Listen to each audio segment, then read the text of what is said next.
নমস্কার, আমার নাম সুমন আর আপনারা দেখছেন স্টক মার্কেট উইথ সুমন। আজ আমরা এমন কিছু স্টক নিয়ে আলোচনা করব যেগুলা রিস্ক তো কম মানে ভালো, রিস্ক কম মানে ভালো, মানে ব্লু চিপ কোম্পানি হতে চলেছে, গ্রেট ভ্যালুয়েশনে পাওয়া যাচ্ছে। এখন যদি এই স্টকগুলোতে কেউ ইনভেস্ট করে তার রিস্ক প্রায় জিরো হয়ে যাচ্ছে, ঠিক আছে। যদিও স্টক মার্কেটে রিস্ক ব্যাপারটা জড়িয়ে আছে, স্টক মার্কেটে যারা আছে তারা একটু রিস্ক নেয়, ঠিক আছে। রিস্ক নিতেই এসেছে, নয়তো তো এফডি করতে পারতো, ঠিক আছে। তো এখানে যে স্টকগুলো নিয়ে আলোচনা করব সেগুলো অলরেডি 3 বছর ধরে একই ভ্যালুয়েশনে পাওয়া যাচ্ছে, মানে 3 বছর হলো কনসলিডেট করছে, কোনো রিটার্ন দেয়নি, আর এখন তার লো লেভেলে আছে।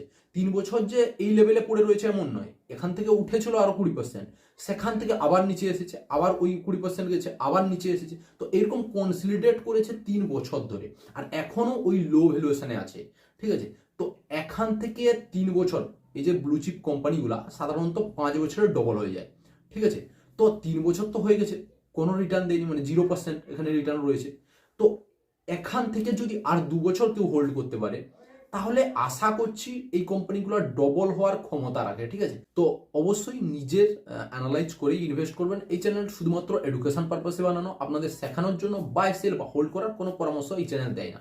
আর এই চ্যানেল যদি নতুন হন অবশ্যই চ্যানেলটা সাবস্ক্রাইব করে পাশে থাকা বেল আইকনটা ক্লিক করে অল নোটিফিকেশন অন করে দেবেন, যাতে স্টক মার্কেটের সমস্ত আপডেট আপনার কাছে সবার আগে পৌঁছে যায়। তো চলুন শুরু করি। আমাদের লিস্টের প্রথম স্টক হলো হিন্দুস্তান ইউনিলিভার, যার মার্কেট ক্যাপ 5,70,551 কোটি টাকা। কারেন্ট প্রাইস চলছে 2,428 টাকা। আর এখানে দেখো হাই লাগিয়েছিল 2,770 আর লো লাগিয়েছিল 2,365। 2,365 থেকে 2,428, মানে ওই লেভেলের কাছাকাছি ট্রেড করছে, যেখানে হাই থেকে অনেকটা ডিসকাউন্টে পাওয়া যাচ্ছে। দেখো আর ও সিইও 26.6%, আর আরওইও 20-র উপরেই আছে, ঠিক আছে। তো আরওই ঠিক আছে, স্টক পি 55-এর। এবার আমরা চলে যাবো একটু 5 বছরের চারটা বের করে নেব। এখানে যদি দেখো 5 বছরের চারটা বের করে নিলে, এই যে দেখো এখানে 2021-এর সেপ্টেম্বর মাসে হাই লাগিয়েছিল 2,810 টাকা। তাহলে 2021 থেকে 2024, ঠিক আছে, এই যে হাইটাকে এখনও ব্রেক করেনি, এর নিচেও আরও গেছে, দেখতে পাচ্ছ। একটা সময় এমন এসেছিলো যে 2,102 টাকা কেউ গিয়েছিল, ঠিক আছে।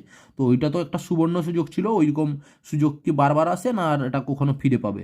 ওটা কখনোই ফিরে পাবে না। কিন্তু এখনও যে লেভেলে ট্রেড করছে দেখো, এই যে হাই থেকে যদি অনেক নিচে ট্রেড করছে প্রথমত, সেকেন্ড কথা হচ্ছে এখানে এই কোম্পানির, দেখো মিডিয়াম পিইতে চলে যাবো একটু, মিডিয়াম পি রেশিওতে। এখানে দেখো মিডিয়াম পি রেশিওতেও, এখানে পি রেশিওতেও 55-র পিইতে চলছে, ঠিক আছে। যেটা তার মিডিয়াম পিই 5 বছরের, সেটাও 65। তাহলে পিই থেকেও নিচে পাওয়া যাচ্ছে স্টকটাকে। এবার দেখো যে এই যে স্টকটা 3 বছর হলো চলেনি, তাহলে কি কোনো প্রবলেম হয়ে গেছে? এর প্রোডাক্ট বিক্রি হচ্ছে না? অবশ্যই জানবে এর প্রোডাক্ট আপনারা ব্যবহার করেছেন, বাড়িতে ব্যবহার করেন। এর কোম্পানিগুলোর কয়েকটার উদাহরণ দিচ্ছি, যেমন সানলাইট, লাইফবয়, ঠিক আছে। তারপর ডাব যে সাবান ব্যবহার করো ওটা, ভীম যে লিকুইডটা দিয়ে বাসন মাজা হয় ওটা, এগুলো সব কিছু হিন্দুস্তান ইউনিলিভার, এমনকি হরলিক্সও হিন্দুস্তান ইউনিলিভারের। তাও এগুলোর মধ্যে কিছু না কিছু তো নাম শুনে থাকবেন আপনারা, হয়তো সবগুলো প্রোডাক্ট চিনেন, জানেন এবং বাড়িতেও ব্যবহার করেন। এখানে দেখো সেলস 2021-এ ছিল 13,046 কোটি, এখন ওটা বেড়ে দাঁড়িয়েছে 15,567 কোটি। তাহলে সেলস বেড়েছে। চলে আসি প্রফিটে। 2021-এ ছিল প্রফিট 2,190 কোটি, এখন হয়ে গেছে 2,508। বেড়েছে, সেলস বেড়েছে, প্রফিট বেড়েছে। এবার আমরা না ইয়ারলি চলে যাবো একটু, কেননা তোমরা এটার থেকে ইয়ারলিটা ভালো বুঝতে পারবে কোয়ার্টারলিটা থেকে।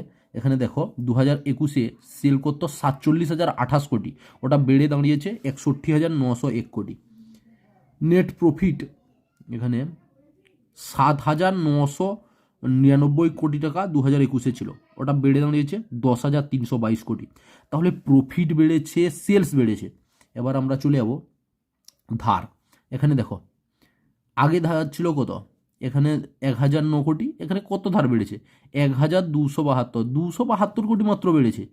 আরও 9 তো ওটা বাদ দিয়ে দিলাম, 272ই ধরলাম। 272 কোটি টাকা ধার বেড়েছে, কিন্তু কোম্পানির রিজার্ভটা কত বেড়েছে দেখবে। এখানে দেখো 47,000 ছিল 50,000 হয়ে গেছে, 3000 রিজার্ভ বেড়েছে, 272 কোটি মাত্র ধার বেড়েছে, মানে কিছু কি বেড়েছে? তাহলে কোম্পানি কীরকম প্রফিট করছে? এখানে দেখো 2020-তে 8013 কোটি ছিল, ওটা বেড়ে দাঁড়ালো 47,439 কোটি, তারপর ওটা বেড়ে দাঁড়াচ্ছে এখন 50,129 কোটি। তাহলে প্রত্যেক বছর যেমনি সেলস বাড়ছে, প্রফিট বাড়ছে, রিজার্ভও বাড়ছে, কোম্পানির কাছে রিজার্ভ এত কোটি টাকা আছে, তার পরিবর্তে ধার কি?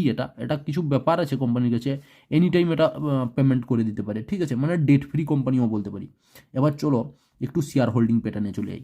এখানে দেখো প্রোমোটাররা কনসিস্টেন্ট যা হোল্ডিং ছিল ওটাই রেখেছে, একটুও বিক্রি করেনি।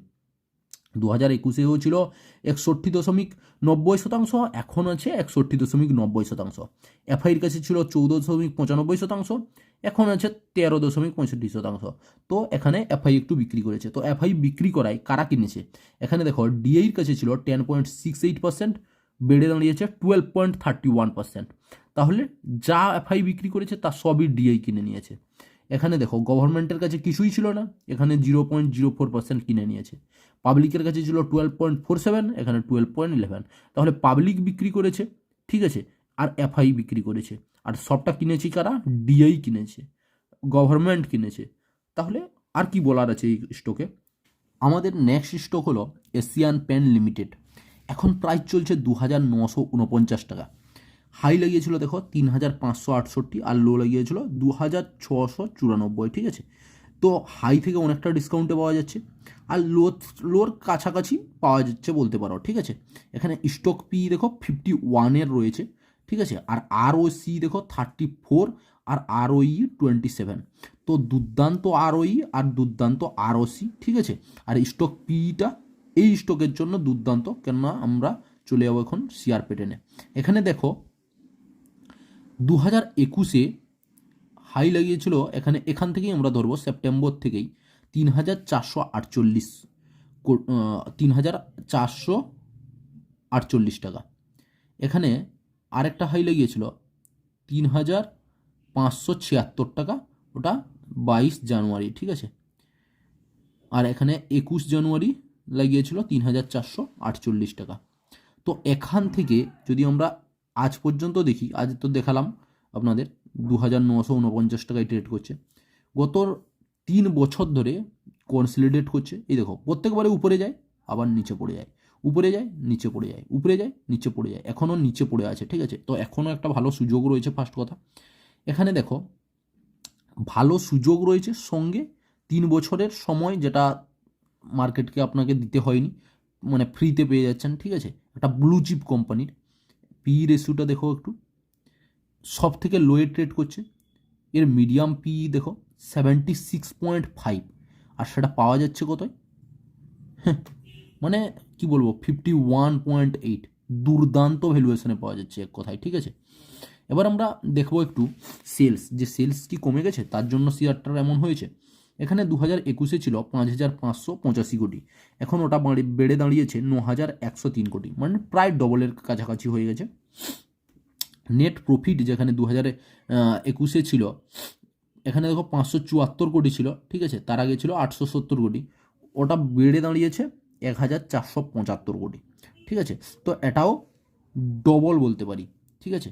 তো সেলস ডবল হয়েছে, প্রফিটও ডবলের কাছাকাছি হয়ে গেছে।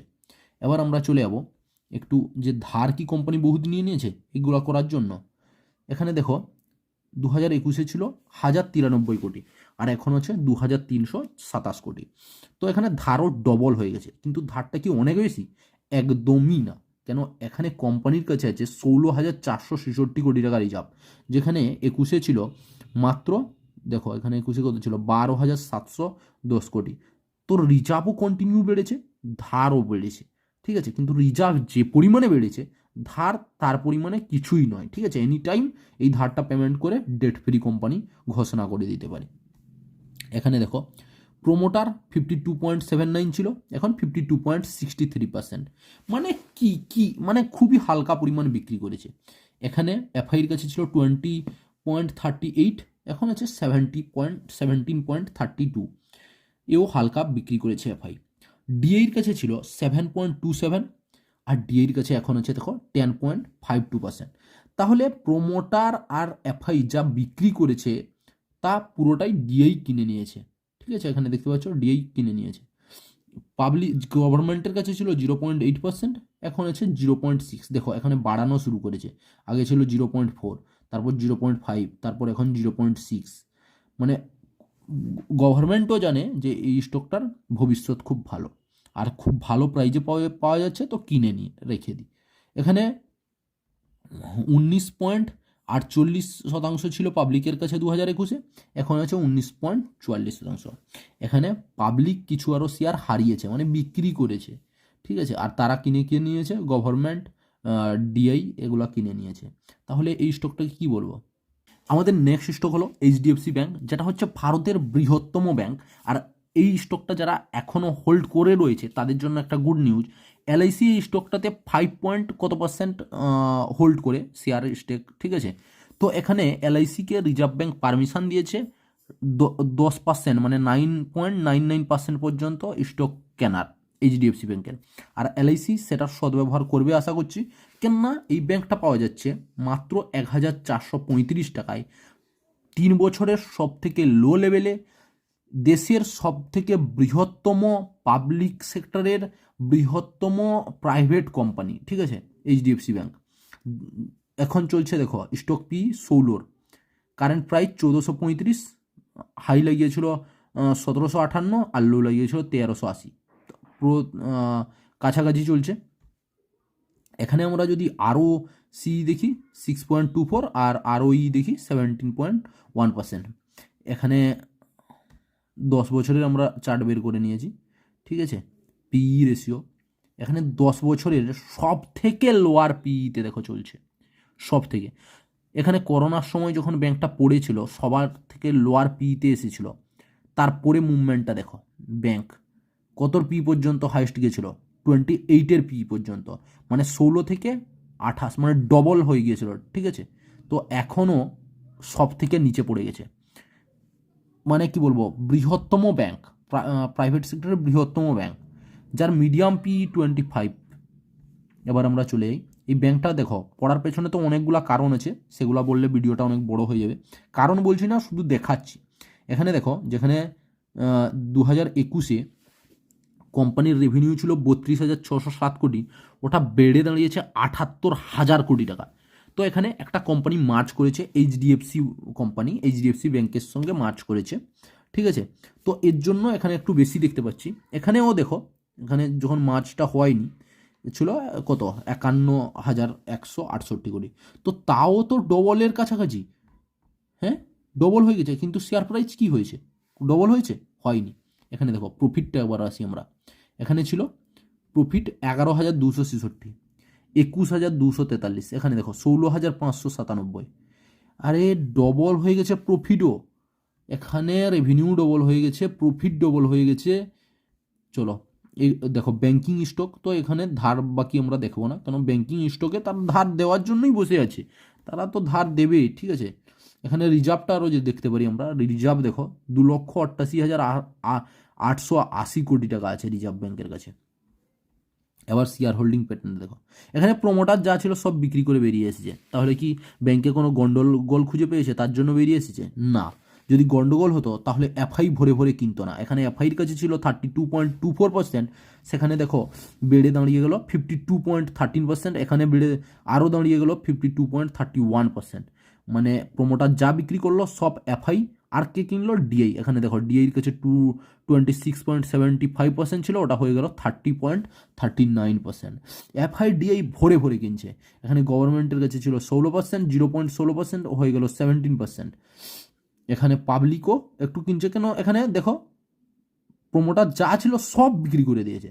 তো একটা লিমিট থেকে থাকে এফআইডিআইয়ের, যে এত পার্সেন্ট কিনতে পারবে, তার উপরে কিনতে পারবে না, তো তাদের লিমিটের বাইরে হয়ে যাচ্ছিলো, তার জন্যই, নয়তো ওইটাও বাকি রাখতো না। ঠিক আছে, এই স্টকটা এইরকম স্টক। ঠিক আছে, এখানে দেখো তবুও যখন 17.30% হলো পাবলিকের কাছে, আমরা নেক্সট দেখো কোয়ার্টারে যখন ডিসেম্বর মাসের রেজাল্ট বের হলো 16.98, এখানে কারা হারাচ্ছে? পাবলিক হারাচ্ছে, আর এফআইডিআই ভরে ভরে আরও কিনছে। এই স্টককে কি বলবো আমরা? এক কথায় মাল্টিবেগার বলতে পারি আমরা। নেক্সট 2 বছরে এই ডবল করার ক্ষমতা রাখে। তো স্টক মার্কেটের এই 3টি স্টক কেমন লাগলো অবশ্যই ভরে ভরে কমেন্ট করে জানান, ঠিক আছে। আর যদি স্টক মার্কেটে এখন কোনো রিস্ক ফ্রি কোম্পানি থাকে তাহলে এই 3টা কোম্পানি, ঠিক আছে, চোখ বন্ধ করে এইটুকুই বলতে পারি। আর একটা কথা, যদি চ্যানেল নতুন হয়ে থাকে তাহলে অবশ্যই চ্যানেলটা সাবস্ক্রাইব করে নেন আর পাশে থাকা বেল আইকনটা ক্লিক করে অল নোটিফিকেশন অন করে দেন, যাতে স্টক মার্কেটের অল টোটাল খুঁটিনাটি আপডেট সবার আগে আপনারা পেয়ে যান। তো আজকের মতো এই পর্যন্ত। ভিডিওটা ভালো লাগলে অবশ্যই লাইক করবেন। পরের ভিডিওতে আবার দেখা হচ্ছে, ততক্ষণ সবাই ভালো থাকুন, বাই।